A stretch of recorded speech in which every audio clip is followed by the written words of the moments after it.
Hey, welcome back. Dark Sorcery, Uriel Zahriel here. Yeah, you probably don't recognize me. I have no hat. I'm not in my art studio where I'm normally posting these at. I'm back in my actual backyard in my actual sacred ritual circle. This is actually my primal area where I tend to come just to get lost and oftentimes meditate, and it's where I flow at a lot. Don't necessarily have to do a ritual a lot of times to honestly get into the flow. We've been talking a lot about meditation and different forms of it, and perceptions of it, and different outlooks of it. If you haven't already, please subscribe to the channel. Please like and subscribe, and leave a comment below how this is affecting your life, or maybe your outlook to this whole inner dark flame to you, and how it pertains to your path. I'd like to know. There's really no one way to this. It's really many different outlooks to this. Like I said in my prior video, Anton LaVey was the one that originally coined the term, but so many others have honestly tried to approach this, and this is only just another approach to broaden a perspective on a very convoluted, deep subject matter, because a lot of people try to literally cover this topic, but they never talk about very different aspects to it. So that's all. I'm not trying to get you to convert to anything or adapt to anything. I'm just simply trying to introduce to you a new perspective to maybe help you change your perspective to recognizing this flow in your life and into this primal flow into your life. I'm almost willing to bet that it's actually already there in your life. You just need to open your eyes and your heart and look within and actually find it and connect to it. It's probably reaching out to you from within, and you just haven't fully embraced it yet. Quite honestly, we get so bogged down in mundane life and stressed out. This is why we don't honestly connect to a lot of things, because we get so over bogged down with everything, and we choose to put all these fake facades up about who we are and who we're not and who we want to be.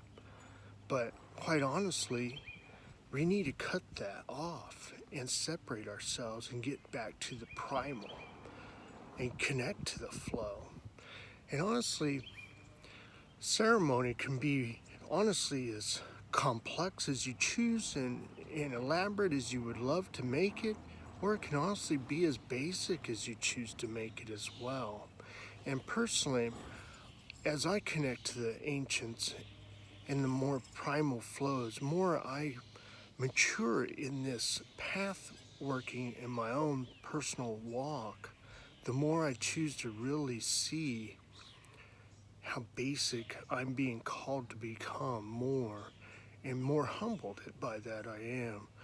And that's what I want you guys to understand, that it's truly a path working of yourself and looking within and becoming more humbled within as you develop your gnosis from within, as you could become also one in your apotheosis to the divine in you and becoming that oneness in your walk.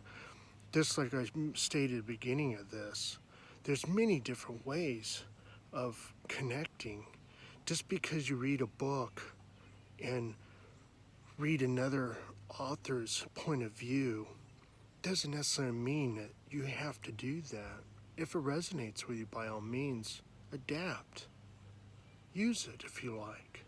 But that's not the absolute.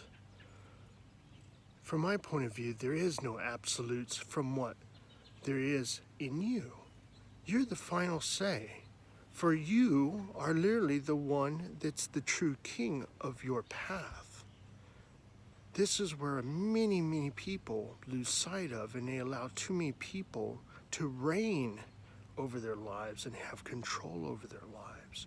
Take the power back of your life and immerse yourself back into your life and learn how to flow in your life. Just like out here, I have it's very basic. I don't know if you guys can truly see it. I have a circle out here. Here's my fire pit. I have a stone altar, an offering bowl. I don't know if you guys can see that, but it's very basic. It's very basic out here. And I have plants set up at the 4 cardinal points. And I have actual crystals and copper rods actually placed as my wards in the cardinal directions. That's all very, very basic. Eventually, I would like to actually have herbs all the way growing around this. I think that'd be really, really cool. But, quite honestly, it doesn't have to be elaborate. Just very basic. Everything our ancients and ancestors did was very primal, very instinctive, connected to the earth. That is where we need to go. They'll meet us there. I hope this series is honestly, you guys have gotten something out of it, at least a new perspective, a new point of view of looking at things. Broaden that and grow in that. Learn to trust in that. That is where we're losing, I think, as an LHP society.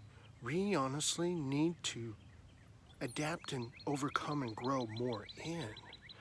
Is instead of picking up the next book and immersing ourselves into that in another form of adapted philosophy, we need to adapt and overcome our own barriers and look within ourselves and overcome ourselves and adapt ourselves to get back in to the primal path. That truly is what we need to do, because the LHP, to me personally, is looking beyond all human perspective, quite honestly.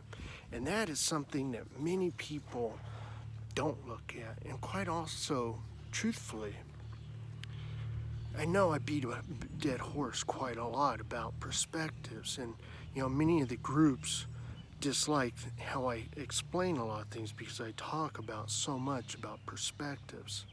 But that also weeds out a lot of the people in the crowd that I choose, and I don't. It's kind of by purpose. If you're truly seekers of gnosis and finding out who you truly are to this primal path, then those that have ears will hear, and you'll know. Otherwise, you won't go in the flow. It's a fact. And then, obviously, you'll be on the go, on your own way, away from me. And that is how it'll always stay. So I don't get really bothered by this at all. So these are things to look at. Change your mind. Change your opinions. Create new outlooks. Change your mind. Change your heart. Don't follow a philosophy. Change and create your own personal gnosis. That is what truly the LHP is truly about. Not following someone else's dogma and belief system. If you really look at any dogma and belief system and philosophy, if you really get to the brass tacks of it all they're doing is following someone else. If we're truly all about looking within and following the divine spark, freedom of ourselves in the primal essence of apotheosis through godhood of ourselves, and freedom and liberation, then we must do that within ourselves and not, I repeat, not looking to someone else and mirror that something else. That, again, like so many other philosophies and religions would be said to be a false prophet and again a false religion. And to me, LHP is not a philosophy or a religion. It is truly a life path from living within one's gnosis of freedom and liberation of oneself into apotheosis. That to me is a huge difference. But again, I want you guys to change and look at your outlooks, to stay in the flow. Be basic, even lighting incense, saying a few mantras, taking 5 minutes, even 4 minutes, breathing exercises, looking within. Check in with yourself, your higher self. This is all a part of the flow. You need to be able to look in yourself and see what's going on. Take time as to why you feel a certain way. What's making you think a certain way? What makes you do what you do? Know you. And most of all, the utmost most of all, never forsake your first true love. And that is you. Because you, absolutely you matter. And the apotheosis and the awakening and the gnosis of you also matters. And start taking the time today and look within and learn you and love you. Get a book. If you get random thoughts, start writing them down. You may not make sense today, but it might make sense tomorrow or the next day. Begin this journey. Start looking within. The primal you within. Again, here just to share some wisdom, new outlook to something that's been beaten down by many, and hopefully change your opinions to different things. Uriel Zahriel here, sharing a different outlook to something new to make you into a greater you. Please like and subscribe to the channel. Uriel Zahriel here. Please enjoy your beautiful day. As you see, there's not a cloud in the sky, and it's a beautiful day here, and I'm certainly going to enjoy my day, because anything else would be certainly a waste. And there again, you guys have a blessed day, and blessed beasties.